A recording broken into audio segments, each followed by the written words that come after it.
Hello guys, welcome back to my another mini blog. অনেকদিন আগেই একটা রিসেপশনের পার্টিতে আমরা গিয়েছিলাম। সেটা অনেকদিন আগেই হয়ে গেছে, বাট এখন ভিডিওটা ছাড়ছি। তো সেখানে গিয়ে চলো কি কি খেলাম সেটাই দেখানোর পালা।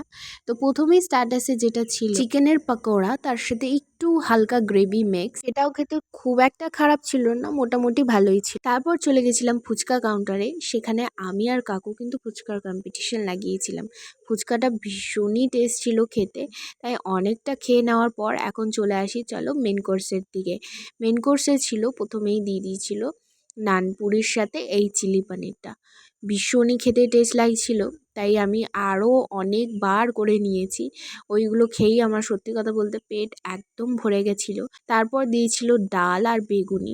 ডাল আর বেগুনির যে কম্বিনেশনটা আমার বরাবরই প্রিয়। আর তারপরেই পাতে পড়ে গেছিল দই কাতলা, যেটা খেতেও ভীষণই টেস্ট ছিল। মাছটা যেহেতু টাটকা আর ফ্রেশ, তাই রান্নাটাও ভীষণই ভালো লাগছিল, তাই আরেক পিস আমি নিয়ে নিয়েছিলাম। তারপর পাতে পড়ে গেল ফ্রাইড রাইস আর চিকেন কষা। তো এখানে ওরা বেসিক্যালি দু রকমেরই মাংসের ব্যবস্থা করেছিল, যারা চিকেন খাবে সেটাও আছে, মাটনও আছে।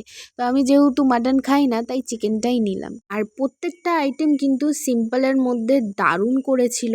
আর লাস্ট পাতে দিয়েছিল চাটনি, পাঁপড় আর মিষ্টি। তোমাদের যদি ভিডিওটা ভালো লেগে থাকে তাহলে do subscribe my channel. Tata.